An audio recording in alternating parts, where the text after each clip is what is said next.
ciencia dice que no vivimos en una simulación. Pero así no funciona la ciencia. La ciencia no dice, la ciencia no sabe, y quien sí lo dice o quien lo puede saber son los científicos. En este caso es el Dr. Mir Faisal. Pero ¿se puede criticar su trabajo? Ya podemos tomarlo absolutamente que no vivimos en una simulación. Veamos.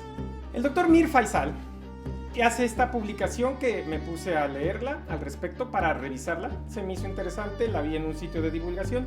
Que vamos a checarla. No puedo tomarla a la ligera, no puedo tomarla a la brava. Y de ahí empiezo a ver, necesito saber quién es este doctor. Porque eso sirve para detectar paradigmas. Y este es un consejo que estoy dando. Aprende el contexto de esa persona porque te va a ayudar a poder identificar posibles paradigmas. Pero no hagas ad hominem. Aquí es donde viene la parte fina de esto. En primero que nada, este doctor ha hecho publicaciones al respecto de la crucifixión y del Corán, cómo se parecen y lo toman como algo histórico, porque vi su canal de YouTube donde él habla de esto. Entonces de ahí ya sabes que trae un paradigma. Dios existe. Esto es creación. Y de ahí puedes continuar a ver un poco más de sus paradigmas. Y ahí es donde yo entendí todo.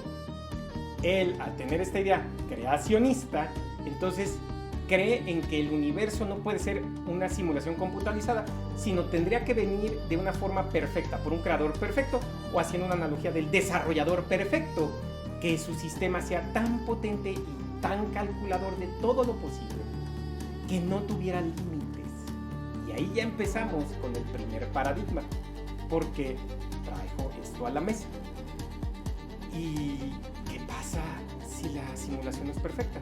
No estoy diciendo que lo sea, simplemente estoy poniendo la duda. Y ahí es donde entra el pensamiento crítico. No tomar las cosas directamente. Entonces, hagamos preguntas al respecto.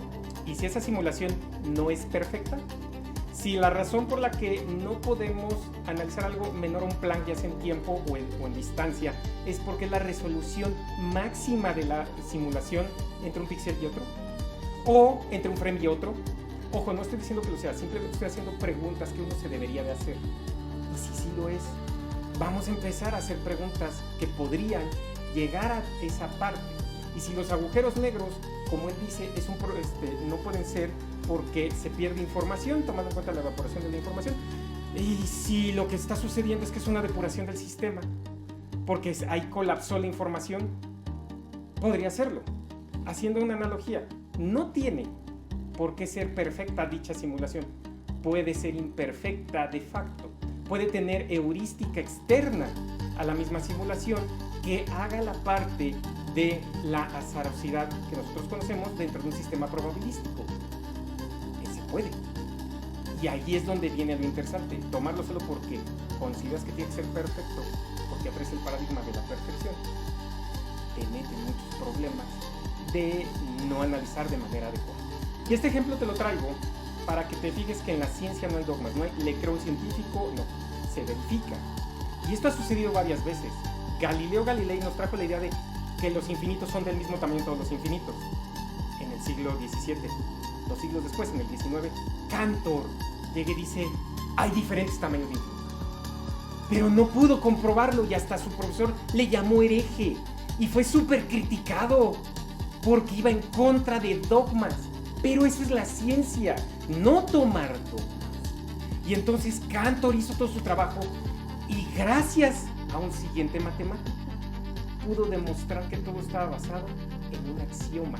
Y entonces unos años después llega Zermelo y Zermelo ve que hay un axioma que lo están usando muchos matemáticos sin darse cuenta, el axioma de la elección, el cual le da el sustento al teorema de Cantor. Porque se atrevió Zermelo, al igual de Cantor, ir en contra de lo que ya se creía, porque vieron que faltaba algo.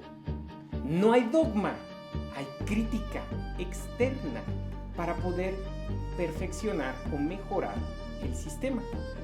Y como dijo Hilbert, nadie nos podrá sacar del paraíso que Cantor nos ha creado. Así de importante es el teorema de Cantor. El teorema de Cantor nos ayuda a entender que hay diferentes tamaños de infinito. Y eso es impresionante. difícil de inteligir para muchos, pero impresionante. Y de ahí Cantor nos enseñó que el infinito no se alcanza, se describe, se califica.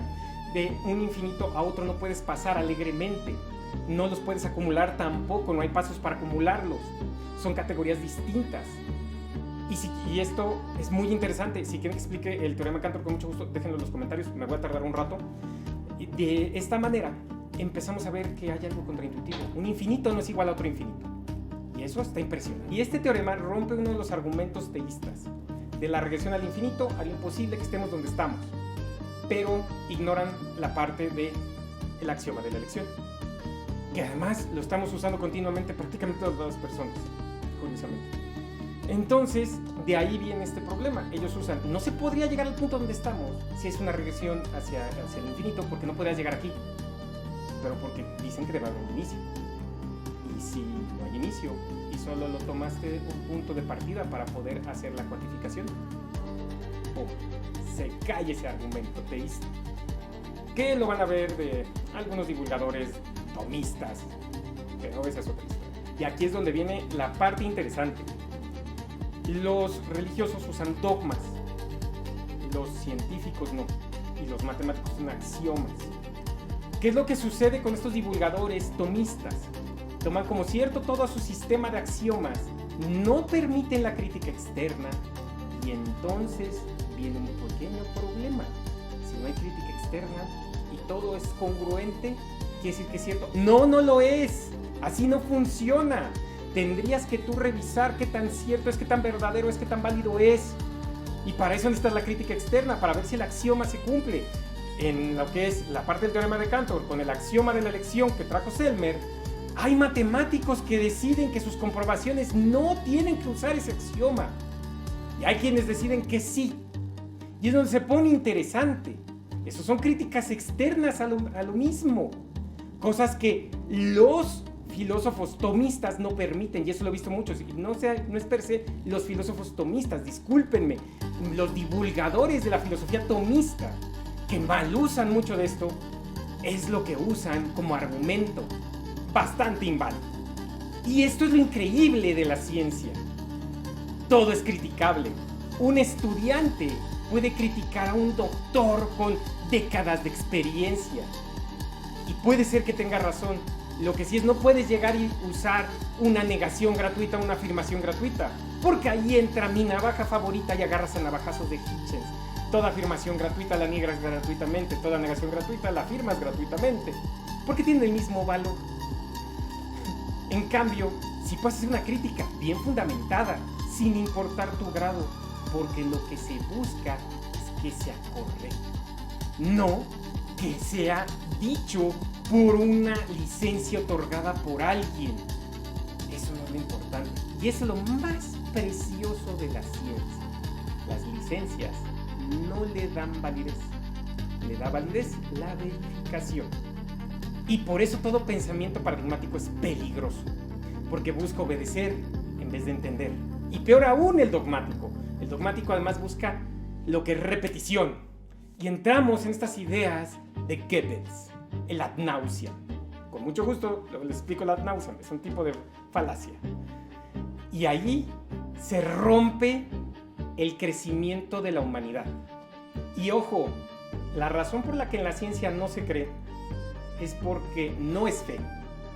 En la ciencia se verifican las cosas. Y por eso es importante conocerla, entenderla. Para que no te diga un terraplanista, es que tú crees que vives en un globo. No, no lo creo, lo sé y lo puedo verificar. Porque un plano no puede explicar muchos fenómenos que se dan, pero una esfera que está rotando sí los puede explicar.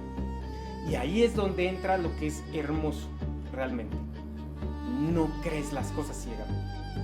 Y por lo mismo tenemos que ponernos a aprender. Realmente por eso hago este canal. Me gusta traerles cosas que hagan que se rompan paradigmas.